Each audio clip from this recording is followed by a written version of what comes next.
bonjour à tous, madame, messieurs. Nous sommes vendredi et c'est la dernière édition de la semaine de la revue des Grandes Unes avec déjà des tabloïds dans les kiosques. Vous pourrez également faire un tour et être parfum de l'actualité.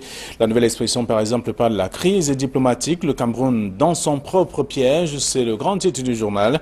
Achille Mbembe, Dieudonné Somba et Ile Kamga démontrent comment le Cameroun ne doit se prévaloir que de sa propre turpitude. C'est le titre du journal avec des explications à découvrir dans le journal, dans le dossier de la page 5 à la page 8, et puis de légitimes préoccupations et de fausses querelles, c'est ce qu'on dit également dans le journal, disponible dans les kiosques ce matin. Le même journal parle des deniers publics avec un complot attribué à Ousmane May, qui préoccupe notamment la CONAC. L'on apprend d'ailleurs que logé à la Société Générale à Paris, il est pourvu donc d'un montant de plus de 2 milliards de francs CFA. Le compte donnant donc aurait été découvert lors d'une enquête menée dans les comptes de l'ambassade du Cameroun à Paris. C'est à découvrir en page 2 du journal La Nouvelle Expression qui parle également de l'affaire Manche BBC et compagnie. Le verdict sera connu ce jour à Yaoundé. Le tribunal militaire de Yaoundé se prononcera sur la peine infligée donc aux 7 prévenus reconnus coupables. C'est en page 3 de La Nouvelle Expression de ce matin. Le journal du Sahel qui est dans les kiosques s'intéresse à autre chose. Le journal s'intéresse donc à l'actualité et parle bien entendu de ce qui est prévu, notamment de l'AFD, Cameroun, 22 milliards de francs CFA pour développer Maroua, c'est le grand titre du journal. Et là, on découvre tout cela dans le numéro de ce matin qui parle également de la presse privée au Cameroun, comment l'État maintient les entreprises dans la précarité. C'est l'autre titre également que vous pourrez lire en page 2 du journal Les du Sahel de ce matin.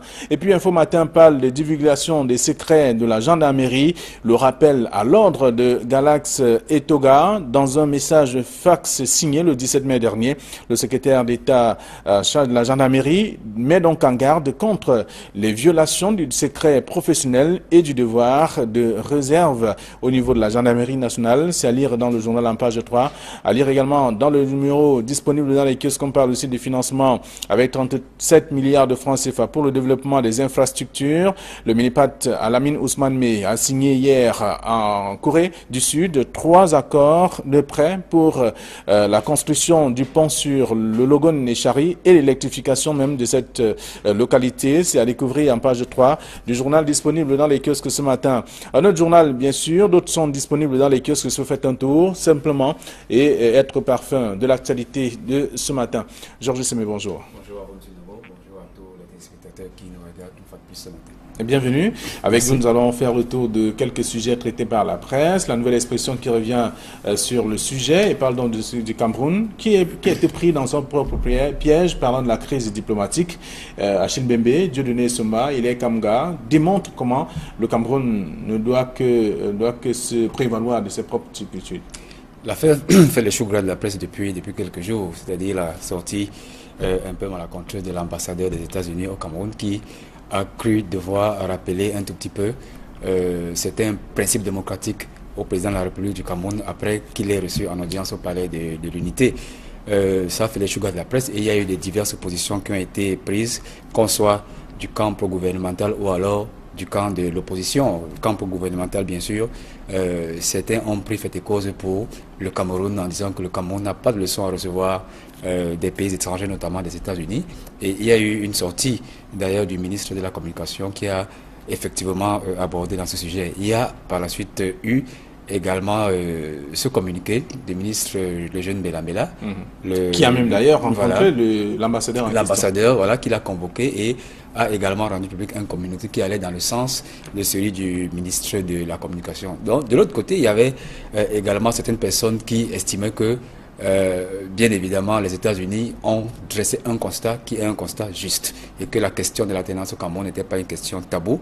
Dans cette même lancée, il y a eu la sortie de M. Achille Mbembe, Dieudonné Somba et Ile Kamga, qui a été repris par nos confrères de la Nouvelle Expression qui estiment que le Cameroun ne récolte que ce qu'il a sémé et qu'il ne peut pas se prévaloir de sa propre turpitude, comme pour dire que le Cameroun lui-même a sémé les graines de ce que les États-Unis constatent aujourd'hui. Donc je pense que ce sont des sorties à lire et qui donnent à réfléchir.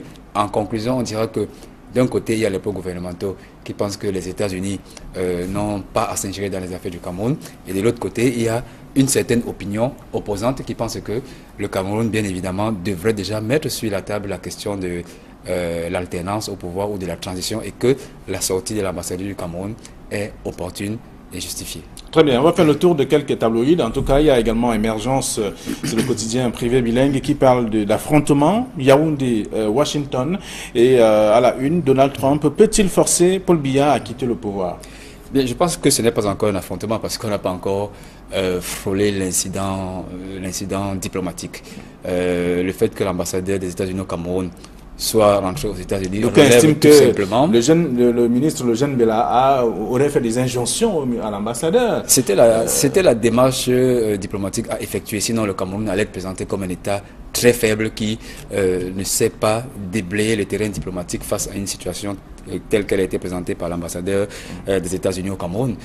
On a convoqué ce diplomate qui, selon moi, n'a pas été diplomatiquement correct, parce que je pense quand même qu'il y a la Convention de Genève dans son article 41 qui dit que les diplomates ont un certain droit de réserve.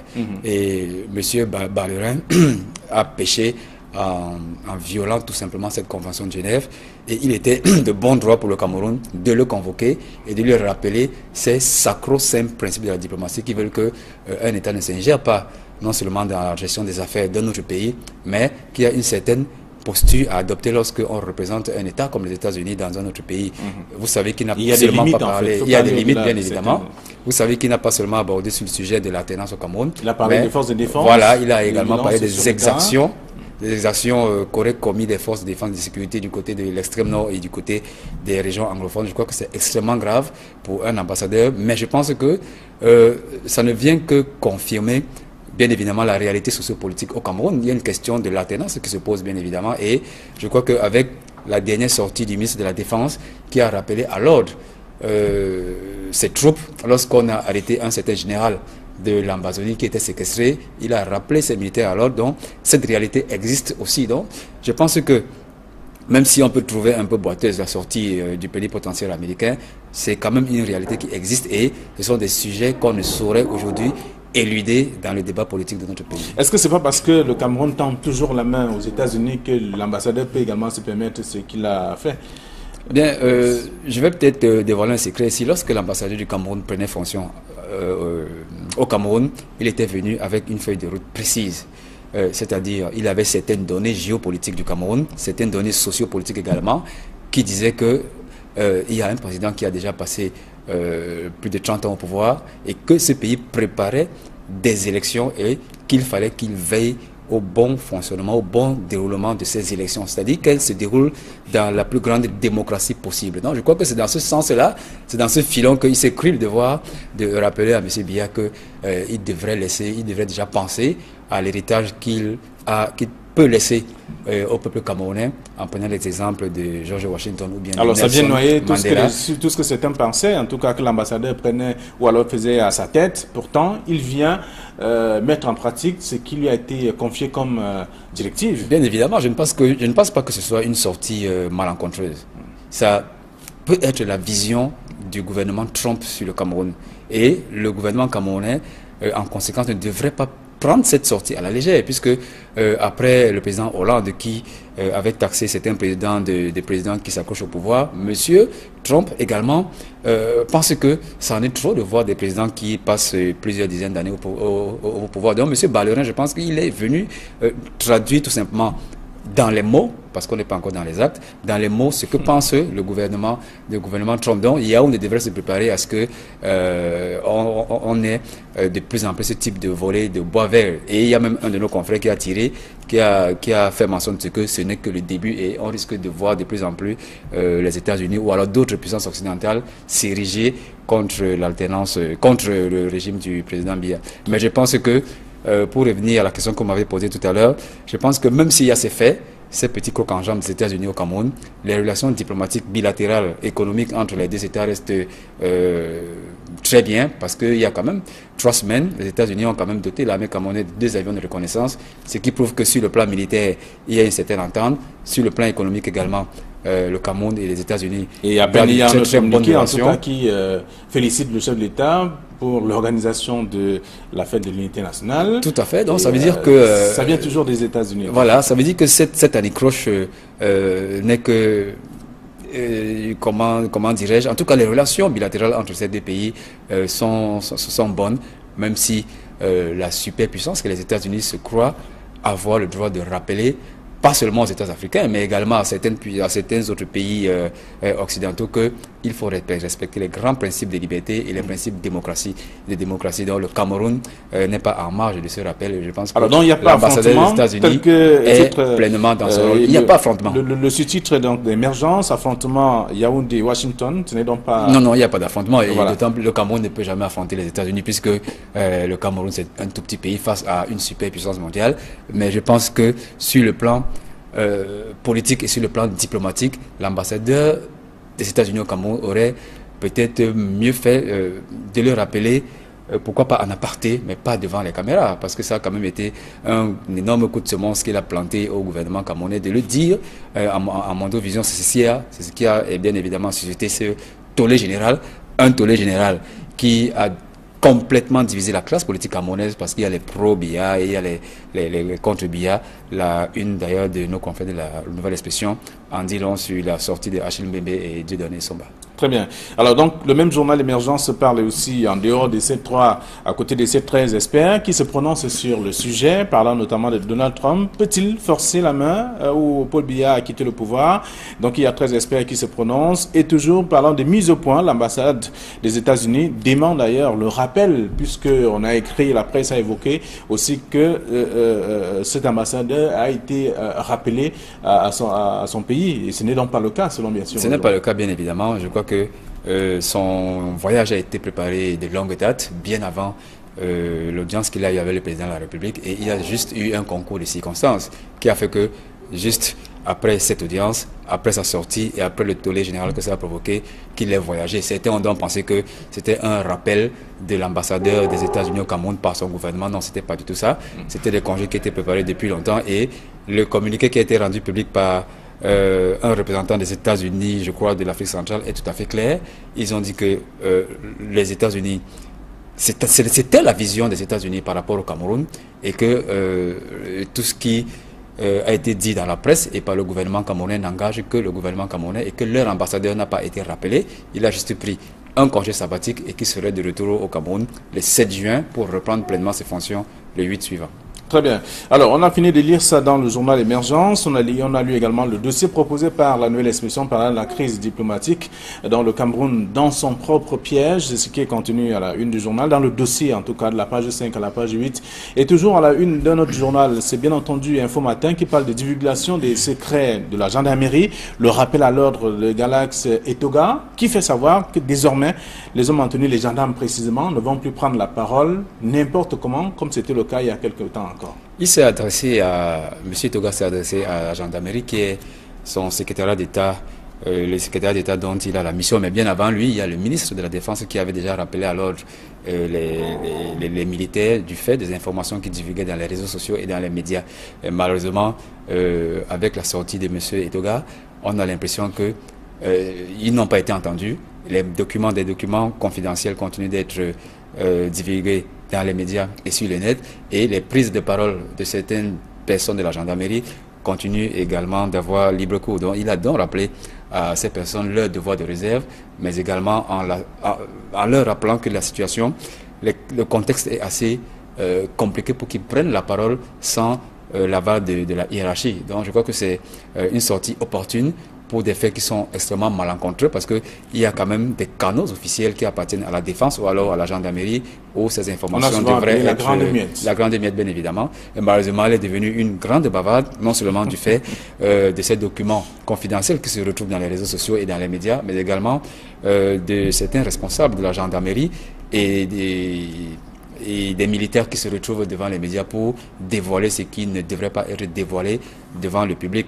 Et pourtant, il existe des canaux militaires et des canaux adéquats, propices, pour divulguer ce type d'informations, malheureusement, se retrouvent parfois dans la rédaction, soit dans les réseaux sociaux, ou alors eux-mêmes se retrouvent en train de dire ce qu'ils ne devraient pas dire, et sans la permission de leur hiérarchie. C'est la raison pour laquelle M. Toga a pondu ce message porté, il ne s'agit pas d'un communiqué, ce message porté pour rappeler alors à l'ordre des uns et les autres.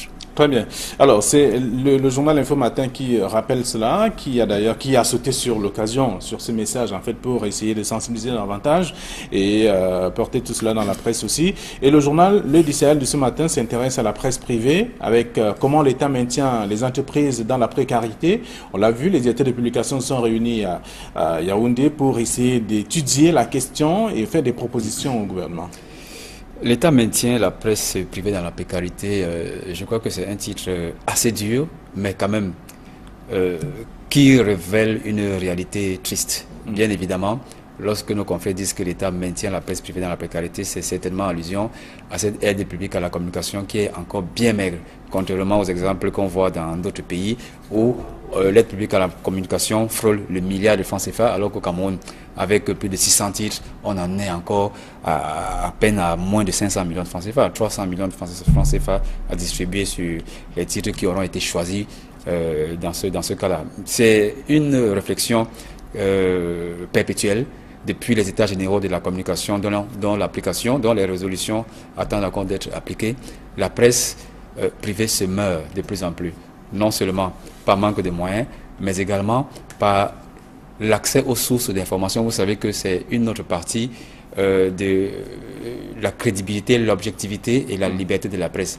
Malheureusement, du fait de l'État, la presse privée n'a pas toujours accès à l'information et on déroule plutôt le tapis rouge aux médias. Est-ce que c'est la raison pour laquelle on retrouve aujourd'hui la presse à gage, carrément, à défaut d'avoir l'information, il faut créer, peut-être de manière négative, en tirant parfois sur des personnalités? Oui, là, je pense qu'à ce niveau, la presse privée elle-même se tire une balle dans le pied parce qu'on a beau ne pas avoir de moyens, on a beau ne pas avoir l'accès facile à l'information, mais on devrait quand même rester professionnel et respecter la déontologie qui sont des principes, qui a des principes sacro-saints pour notre métier. Et malheureusement, vous avez dit qu'il y a une certaine presse à gage qui, malheureusement, devient une presse qui soit fait le lit d'une certaine information ou alors tire à boulet rouge sur certaines personnalités. Mais je pense que, quelles que soient les conditions difficiles qu'elles sont, le journaliste devrait rester un journaliste objectif, il devrait rester celui-là qui respecte les règles de la déontologie. Sinon, on ne ferait plus du journalisme, on ferait plutôt soit de la propagande ou alors de la presse à gage, comme je l'avais dit. Mais je crois que également que l'État, c'est l'acteur central qui devrait venir permettre à la presse privée d'émerger, non seulement en créant les conditions économiques pour que cette presse émerge, mais en donnant l'égalité des chances, qu'on soit de la presse privée ou de la presse publique, à accéder à un certain type d'information. On a vu le quotidien de l'économie qui était forcé à prendre qui a fait toute une en disant que malheureusement ils ne peuvent plus exercer parce qu'ils avaient des factures qui étaient impayées. C'est l'arbre qui cache la forêt. Tous les journaux, tous les médias privés aujourd'hui sont confrontés à cette situation et comme je le disais tout à l'heure, l'État, il appartient à l'État d'augmenter, pourquoi pas, la cagnotte qui est attribuée à la presse privée en termes d'aide publique à la communication, mais surtout permettre aux journalistes de la presse privée d'accéder librement à l'information qui est aujourd'hui l'apanage seulement des médias gouvernementaux que sont la CRTV et Cameroun Tribune. Très bien.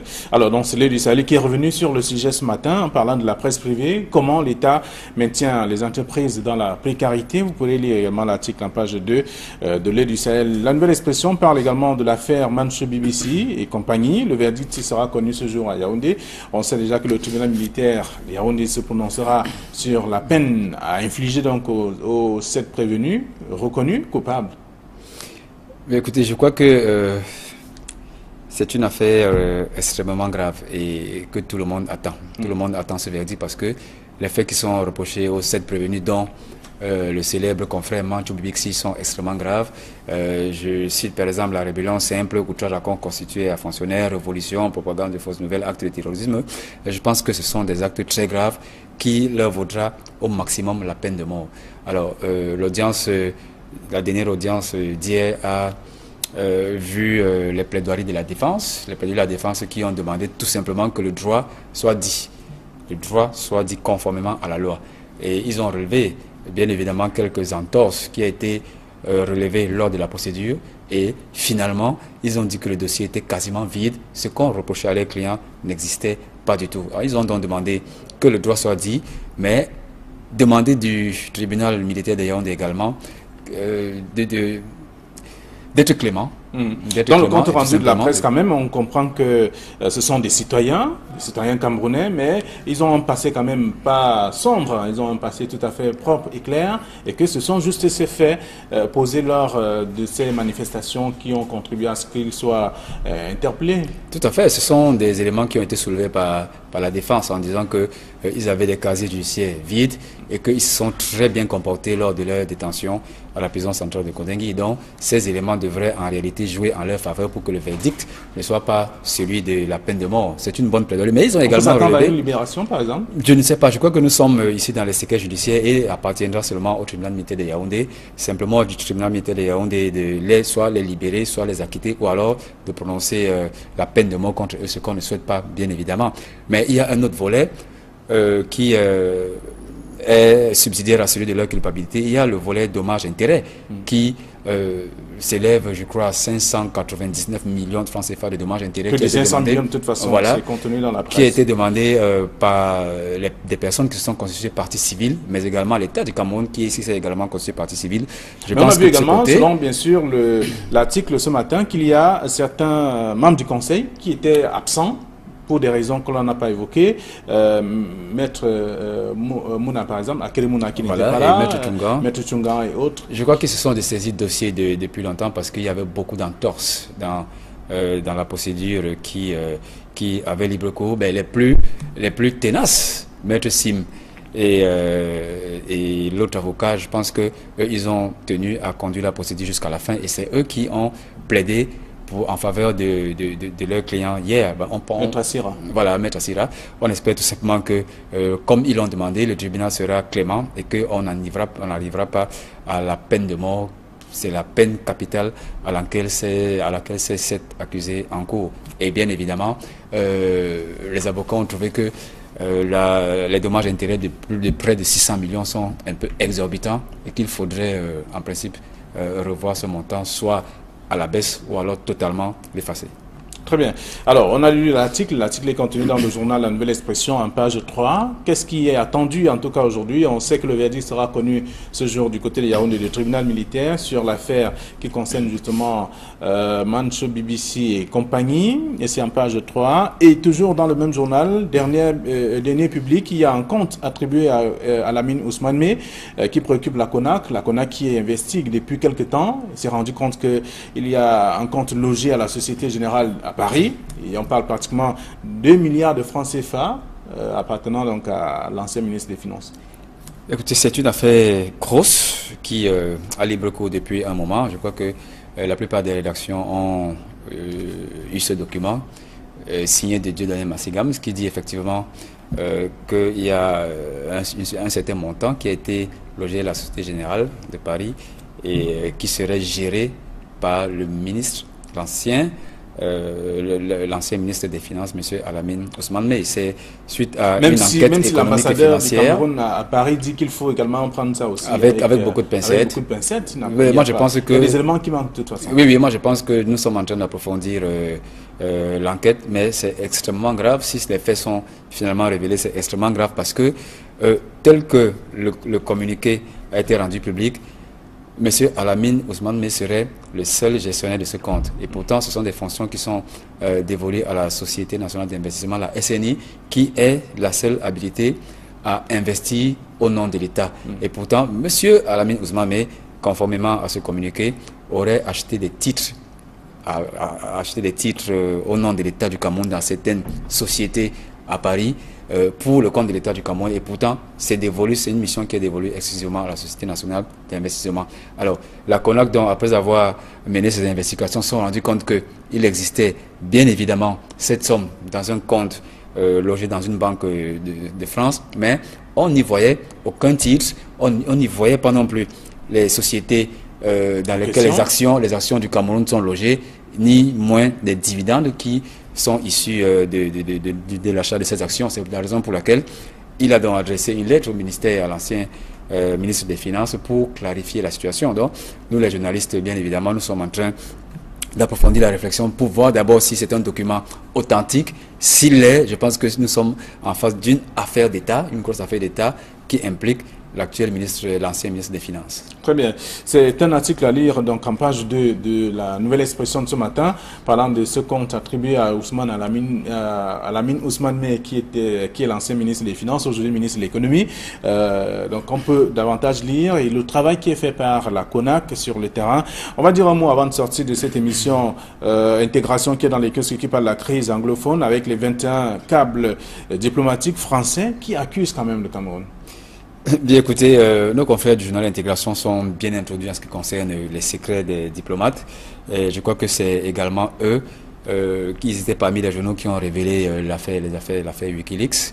Je pense que il y a effectivement des câbles diplomatiques qui sont très très défavorables au Cameroun. Et il n'y a pas que les Français, il y a également les Américains et d'autres capitales occidentales qui estiment que le Cameroun n'est pas un pays très très démocratique et un pays violeur des libertés et des droits fondamentaux. On voit la période justement entre 1961 et 1985. Voilà, je crois que ça coïncide également avec cette affaire de l'ambassadeur des États-Unis au Cameroun. Donc ce sont des faits qui ne trompent pas. Le moment où ces câbles sont rendus publics, pour moi, inquiète un peu parce que le Cameroun est quand même à la croisée des chemins. Il y a plusieurs voix qui s'élèvent en ce qui concerne l'alternance au pouvoir, la retraite du président de la République, mais également ça intervient à un moment où le Cameroun connaît quand même quelques poches d'insécurité. Je ne vais pas les rappeler ici, donc ça devrait nous interpeller tous parce que tout le monde sait que, en dépit de ce qu'on ne voudrait pas être un État qui est encore sous le joug du paternalisme. Est-ce qu'avec ça, par exemple, un titre comme celui-ci, on va dire que la presse enfonce le la presse est dans son rôle. Elle n'enfonce pas le clou parce que si on a intercepté ces câbles, il faudrait bien évidemment les rendre publics. Et c'est une situation qui est connue de tous les Camerounais. Davantage de ces diplomates qui pensent que le Cameroun est aujourd'hui un pays qui ne respecte pas les droits de l'homme. Mais je pense que ça devrait nous interpeller parce que le Cameroun, comme je disais, est à la croisée des chemins. Il y a des poches d'insécurité et on devrait penser déjà à l'après-Paul Biya. Si ce sont les diplomates de l'extérieur, les câbles diplomatiques qui viennent nous rappeler qu'on devrait penser à ces questions, c'est extrêmement grave. Ces volets de notre vie politique devraient déjà être pensés d'abord ici par nous, afin qu'on ne soit pas accroché à tout moment sur des câbles qui nous viendraient de l'extérieur. Très bien. Alors, donc, c'est Intégration qui propose également tout un dossier sur la question ce matin, parlant donc de la crise anglophone avec les 21 câbles diplomatiques français qui accusent d'ailleurs le Cameroun. On peut lire tout cela dans ce dossier. Et aussi, on va dire un mot, peut-être, on nous apprend qu'il y a encore 2-3 minutes, on va dire un mot sur le SWAT hebdomadaire qui s'intéresse au syndicat national des transporteurs routiers du Cameroun, à qui profite la déstabilisation. C'est la question que se pose. Vous savez que c'est un secteur de transport, c'est un secteur très névralgique. Lorsqu'on parle du syndicat national des transporteurs du Cameroun, c'est cette organisation qui s'occupe du corridor Douala-Djamena-Bangui avec de très gros intérêts. Et on se rend compte qu'au sein de ce syndicat, il y a bien évidemment des courants. Il y a un courant qui est dirigé par M. Pierre Simé, mais il y a un autre courant qui pense que M. Pierre Simé, c'est quelqu'un d'illégitime et c'est à eux de défendre les intérêts des transporteurs. Ce courant est représenté par M. Ibrahim Ayaya. Et je pense que l'affaire est aujourd'hui en justice sur qui est légitime ou pas. Donc, je ne pense pas qu'il y ait une tentative de déstabilisation. C'est des conflits d'intérêts.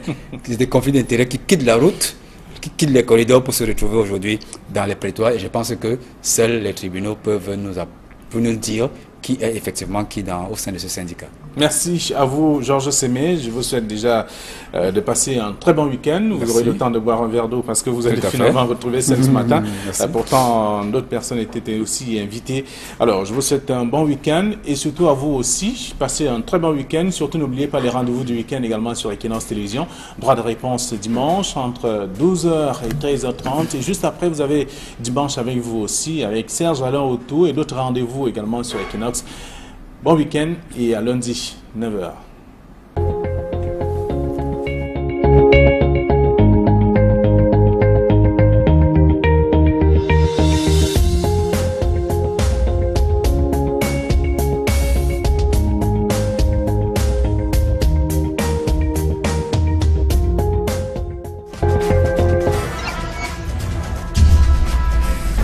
c'est-à-dire il avait certaines données géopolitiques du Cameroun, certaines données sociopolitiques également, qui disaient que il y a un président qui a déjà passé plus de 30 ans au pouvoir et que ce pays préparait des élections et qu'il fallait qu'il veille au bon fonctionnement, au bon déroulement de ces élections, c'est-à-dire qu'elles se déroulent dans la plus grande démocratie possible. Donc je crois que c'est dans ce sens-là, c'est dans ce filon qu'il s'est cru le devoir de rappeler à M. Biya qu'il devrait déjà penser à l'héritage qu'il peut laisser au peuple camerounais, en prenant les exemples de George Washington ou bien de Alors ça vient noyer tout Mandela. ce que certains pensaient, en tout cas que l'ambassadeur prenait ou alors faisait à sa tête. Pourtant, il vient mettre en pratique ce qui lui a été confié comme directive. Bien évidemment, je ne pense pas que ce soit une sortie malencontreuse. Ça peut être la vision du gouvernement Trump sur le Cameroun.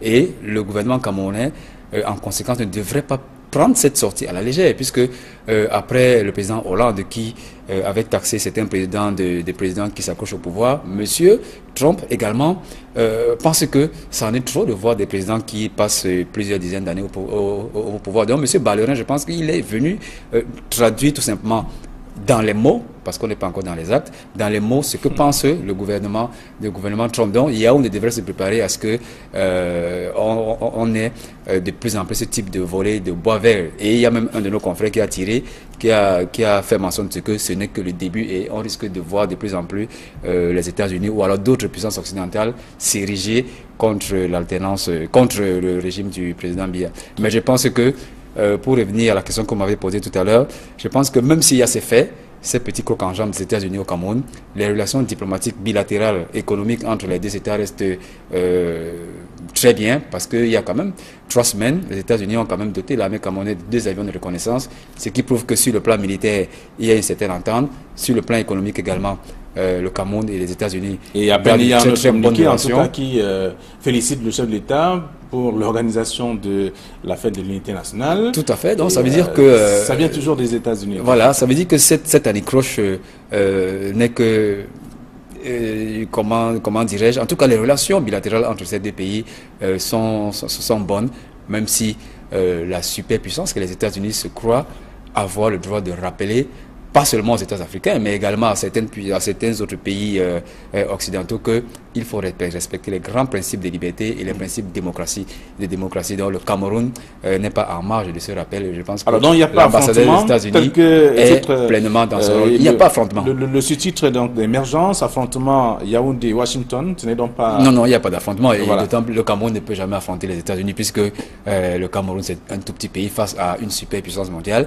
Mais je pense que sur le plan politique et sur le plan diplomatique, l'ambassadeur des États-Unis au Cameroun aurait peut-être mieux fait de le rappeler, pourquoi pas en aparté, mais pas devant les caméras, parce que ça a quand même été un énorme coup de semonce qu'il a planté au gouvernement camerounais de le dire en Mondovision. C'est ce qui a bien évidemment suscité ce tollé général, un tollé général qui a complètement diviser la classe politique camerounaise parce qu'il y a les pro-Biya et il y a les contre-Biya. Une d'ailleurs de nos confrères de la Nouvelle Expression en dit long sur la sortie de Achille Mbembe et Dieudonné Somba. Très bien. Alors donc, le même journal Émergence parle aussi, en dehors de ces 3, à côté de ces 13 experts qui se prononcent sur le sujet, parlant notamment de Donald Trump. Peut-il forcer la main où Paul Biya a quitté le pouvoir? Donc il y a 13 experts qui se prononcent. Et toujours parlant de mise au point, l'ambassade des États-Unis demande d'ailleurs le rappel, puisqu'on a écrit, la presse a évoqué aussi que cet ambassadeur a été rappelé à son pays. Et ce n'est donc pas le cas, selon bien sûr. Ce n'est pas le cas, bien évidemment. Je crois que son voyage a été préparé de longue date, bien avant l'audience qu'il a eu avec le président de la République, et il y a juste eu un concours de circonstances qui a fait que juste après cette audience, après sa sortie et après le tollé général que ça a provoqué, qu'il ait voyagé. Certains ont donc pensé que c'était un rappel de l'ambassadeur des États-Unis au Cameroun par son gouvernement. Non, c'était pas du tout ça. C'était des congés qui étaient préparés depuis longtemps et le communiqué qui a été rendu public par un représentant des États-Unis, je crois, de l'Afrique centrale, est tout à fait clair. Ils ont dit que les États-Unis, c'était la vision des États-Unis par rapport au Cameroun et que tout ce qui a été dit dans la presse et par le gouvernement camerounais n'engage que le gouvernement camerounais et que leur ambassadeur n'a pas été rappelé. Il a juste pris un congé sabbatique et qui serait de retour au Cameroun le 7 juin pour reprendre pleinement ses fonctions le 8 suivant. Très bien. Alors, on a fini de lire ça dans le journal Émergence. On a lu également le dossier proposé par la nouvelle expression par la crise diplomatique dans le Cameroun dans son propre piège. C'est ce qui est contenu à la une du journal, dans le dossier en tout cas, de la page 5 à la page 8. Et toujours à la une d'un autre journal, c'est bien entendu Info Matin qui parle de divulgation des secrets de la gendarmerie, le rappel à l'ordre de Galax Etoga, qui fait savoir que désormais, les hommes en tenue, les gendarmes précisément, ne vont plus prendre la parole n'importe comment, comme c'était le cas il y a quelques temps. Il s'est adressé à, M. Toga s'est adressé à la gendarmerie qui est son secrétariat d'État, le secrétaire d'État dont il a la mission. Mais bien avant lui, il y a le ministre de la Défense qui avait déjà rappelé à l'ordre les militaires du fait des informations qu'ils divulguaient dans les réseaux sociaux et dans les médias. Et malheureusement, avec la sortie de M. Etoga, on a l'impression que ils n'ont pas été entendus. Des documents confidentiels continuent d'être divulgués dans les médias et sur le net, et les prises de parole de certaines personnes de la gendarmerie continuent également d'avoir libre cours. Donc, il a donc rappelé à ces personnes leur devoir de réserve, mais également en leur rappelant que la situation, le contexte est assez compliqué pour qu'ils prennent la parole sans l'aval de la hiérarchie. Donc, je crois que c'est une sortie opportune pour des faits qui sont extrêmement malencontreux, parce qu'il y a quand même des canaux officiels qui appartiennent à la défense ou alors à la gendarmerie où ces informations devraient être... La grande miette, bien évidemment. Et malheureusement, elle est devenue une grande bavarde, non seulement du fait de ces documents confidentiels qui se retrouvent dans les réseaux sociaux et dans les médias, mais également de certains responsables de la gendarmerie et des militaires qui se retrouvent devant les médias pour dévoiler ce qui ne devrait pas être dévoilé devant le public. Et pourtant, il existe des canaux militaires et des canaux adéquats, propices pour divulguer ce type d'informations. Malheureusement, se retrouvent parfois dans la rédaction, soit dans les réseaux sociaux, ou alors eux-mêmes se retrouvent en train de dire ce qu'ils ne devraient pas dire et sans la permission de leur hiérarchie. C'est la raison pour laquelle M. Toga a pondu ce message porté, il ne s'agit pas d'un communiqué, ce message porté pour rappeler alors à l'ordre des uns et les autres. Très bien. Alors, c'est le journal Info Matin qui rappelle cela, qui a sauté sur l'occasion, sur ce message, en fait, pour essayer de sensibiliser davantage et porter tout cela dans la presse aussi. Et le journal Le DCL de ce matin s'intéresse à la presse privée, avec comment l'État maintient les entreprises dans la précarité. On l'a vu, les directeurs de publication sont réunis à Yaoundé pour essayer d'étudier la question et faire des propositions au gouvernement. L'État maintient la presse privée dans la précarité. Je crois que c'est un titre assez dur, mais quand même qui révèle une réalité triste. Bien évidemment, lorsque nos confrères disent que l'État maintient la presse privée dans la précarité, c'est certainement allusion à cette aide publique à la communication qui est encore bien maigre, contrairement aux exemples qu'on voit dans d'autres pays où l'aide publique à la communication frôle le milliard de francs CFA, alors qu'au Cameroun, avec plus de 600 titres, on en est encore à peine à moins de 500 millions de francs.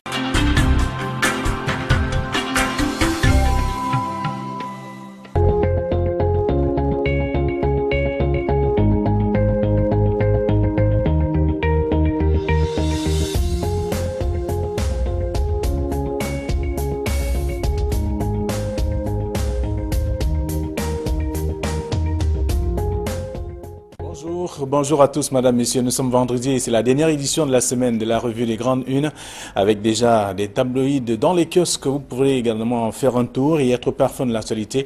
La nouvelle expression, par exemple, parle de la crise diplomatique. Le Cameroun dans son propre piège, c'est le grand titre du journal.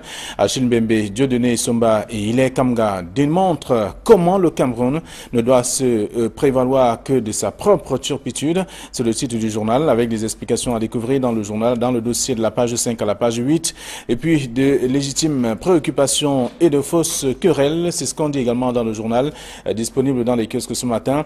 Le même journal parle des deniers publics avec un complot attribué à Ousmane May, qui préoccupe notamment la CONAC. L'on apprend d'ailleurs que logé à la Société Générale à Paris, il est pourvu donc d'un montant de plus de 2 milliards de francs CFA. Le compte donnant donc aurait été découvert lors d'une enquête menée dans les comptes de l'ambassade du Cameroun à Paris. C'est à découvrir en page 2 du journal La Nouvelle Expression, qui parle également de l'affaire Manche BBC et compagnie. Le verdict sera connu ce jour à Yaoundé. Le tribunal militaire de Yaoundé se prononcera sur la peine infligée donc aux 7 prévenus reconnus coupables. C'est en page 3 de La Nouvelle Expression de ce matin. Le journal du Sahel qui est dans les kiosques s'intéresse à autre chose. Le journal s'intéresse donc à l'actualité et parle bien entendu de ce qui est prévu, notamment de l'AFD Cameroun, 22 milliards de francs CFA pour développer Maroua. C'est le grand titre du journal. Et là, on découvre tout cela dans le numéro de ce matin qui parle également de la presse privée au Cameroun, comment l'État maintient les entreprises dans la précarité. C'est l'autre titre également que vous pourrez lire en page 2 du journal Les du Sahel de ce matin. Et puis Info Matin parle de divulgation des secrets de la gendarmerie, le rappel à l'ordre de Galax et Toga. Dans un message fax signé le 17 mai dernier, le secrétaire d'État chargé de la gendarmerie met donc en garde contre les violations du secret professionnel et du devoir de réserve au niveau de la gendarmerie nationale. C'est à lire dans le journal en page 3. À lire également dans le numéro disponible dans les kiosques. On parle aussi du financement avec 37 milliards de francs CFA pour le développement des infrastructures. Le Minipat Alamine Ousmane Mey a signé hier en Corée du Sud 3 accords de prêt pour la construction du pont sur le Logon et Chari et l'électrification même de cette localité. C'est à découvrir en page 3 du journal disponible dans les kiosques ce matin. Un autre journal, bien sûr, d'autres sont disponibles dans les kiosques. Si vous faites un tour, simplement, et être parfum de l'actualité de ce matin. Georges Semé, bonjour. Bonjour à vous, M. Nebo. Bonjour à tous les téléspectateurs qui nous regardent une fois de plus ce matin. Bienvenue. Avec vous, nous allons faire le tour de quelques sujets traités par la presse. La Nouvelle Expression qui revient sur le sujet et parle donc du Cameroun qui a été pris dans son propre piège, parlant de la crise diplomatique. Achille Mbembe, Dieudonné Somba, Ilé Kamga démontre comment le Cameroun ne doit que se prévaloir de ses propres turpitudes. L'affaire fait le chou gras de la presse depuis quelques jours, c'est-à-dire la sortie un peu malencontreuse de l'ambassadeur des États-Unis au Cameroun qui a cru devoir rappeler un tout petit peu certains principes démocratiques au président de la République du Cameroun après qu'il ait reçu en audience au palais de l'Unité. Ça fait les choux de la presse et il y a eu des diverses positions qui ont été prises, qu'on soit du camp pro-gouvernemental ou alors du camp de l'opposition. Le camp gouvernemental, bien sûr, 300 millions de francs CFA à distribuer sur les titres qui auront été choisis dans ce cas-là. C'est une réflexion perpétuelle depuis les états généraux de la communication, dont l'application, dont les résolutions attendent encore d'être appliquées. La presse privée se meurt de plus en plus, non seulement par manque de moyens, mais également par l'accès aux sources d'information. Vous savez que c'est une autre partie de la crédibilité, l'objectivité et la liberté de la presse. Malheureusement, du fait de l'État, la presse privée n'a pas toujours accès à l'information et on déroule plutôt le tapis rouge aux médias gouvernementaux. Est-ce que c'est la raison pour laquelle on retrouve aujourd'hui la presse à gage, carrément, à défaut d'avoir l'information, il faut créer, peut-être de manière négative, en tirant parfois sur des personnalités? Oui, là, je pense qu'à ce niveau, la presse privée elle-même se tire une balle dans le pied parce qu'on a beau ne pas avoir de moyens, on a beau ne pas avoir l'accès facile à l'information, mais on devrait quand même rester professionnel et respecter la déontologie qui sont des principes, qui a des principes sacro-saints pour notre métier. Et malheureusement, vous avez dit qu'il y a une certaine presse à gage qui, malheureusement, devient une presse qui soit fait le lit d'une certaine information ou alors tire à boulet rouge sur certaines personnalités. Mais je pense que, quelles que soient les conditions difficiles qu'elles sont, le journaliste devrait rester un journaliste objectif, il devrait rester celui-là qui respecte les règles de la déontologie. Sinon, on ne ferait plus du journalisme, on ferait plutôt soit de la propagande ou alors de la presse à gage, comme je l'avais dit. Mais je crois que également que l'État, c'est l'acteur central qui devrait venir permettre à la presse privée d'émerger, non seulement en créant les conditions économiques pour que cette presse émerge, mais en donnant l'égalité des chances, qu'on soit de la presse privée ou de la presse publique, à accéder à un certain type d'information. On a vu le quotidien de l'économie qui était forcé à prendre qui a fait toute une en disant que malheureusement ils ne peuvent plus exercer parce qu'ils avaient des factures qui étaient impayées. C'est l'arbre qui cache la forêt. Tous les journaux, tous les médias privés aujourd'hui sont confrontés à cette situation et comme je le disais tout à l'heure, l'État, il appartient à l'État d'augmenter, pourquoi pas, la cagnotte qui est attribuée à la presse privée en termes d'aide publique en la communication, mais surtout permettre aux journalistes de la presse privée d'accéder librement à l'information qui est aujourd'hui l'apanage seulement des médias gouvernementaux que sont la CRTV et Cameroun Tribune. Très bien. Alors, donc, c'est Lady Sali qui est revenu sur le sujet ce matin en parlant de la presse privée. Comment l'État maintient les entreprises dans la précarité. Vous pouvez lire également l'article en page 2 de Lady Sahel. La Nouvelle Expression parle également de l'affaire Manche BBC et compagnie. Le verdict sera connu ce jour à Yaoundé. On sait déjà que le tribunal militaire de Yaoundé se prononcera sur la peine à infliger donc aux 7 prévenus reconnus coupables. Mais écoutez, je crois que c'est une affaire extrêmement grave et que tout le monde attend. Tout le monde attend ce verdict parce que les faits qui sont reprochés aux 7 prévenus, dont le célèbre confrère Manchou Bibixi, sont extrêmement graves. Je cite par exemple la rébellion simple, outrage à compte constitué à fonctionnaire, révolution, propagande de fausses nouvelles, actes de terrorisme. Je pense que ce sont des actes très graves qui leur vaudra au maximum la peine de mort. Alors, l'audience... La dernière audience d'hier a vu les plaidoiries de la défense, qui ont demandé tout simplement que le droit soit dit. Le droit soit dit conformément à la loi. Et ils ont relevé, bien évidemment, quelques entorses qui ont été relevées lors de la procédure. Et finalement, ils ont dit que le dossier était quasiment vide. Ce qu'on reprochait à leurs clients n'existait pas du tout. Alors, ils ont donc demandé que le droit soit dit, mais demander du tribunal militaire de Yaoundé également d'être clément. Dans le compte rendu de la presse, quand même, on comprend que ce sont des citoyens camerounais, mais ils ont passé... Certains ont pris fait et cause pour le Cameroun en disant que le Cameroun n'a pas de leçon à recevoir des pays étrangers, notamment des États-Unis. Et il y a eu une sortie, d'ailleurs, du ministre de la Communication qui a effectivement abordé dans ce sujet. Il y a par la suite eu également ce communiqué du ministre, le jeune Belamela, qui a même d'ailleurs rencontré l'ambassadeur en question. L'ambassadeur, voilà, qui l'a convoqué et a également rendu public un communiqué qui allait dans le sens de celui du ministre de la Communication. Donc, de l'autre côté, il y avait également certaines personnes qui estimaient que bien évidemment, les États-Unis ont dressé un constat qui est un constat juste et que la question de l'alternance au Cameroun n'était pas une question taboue.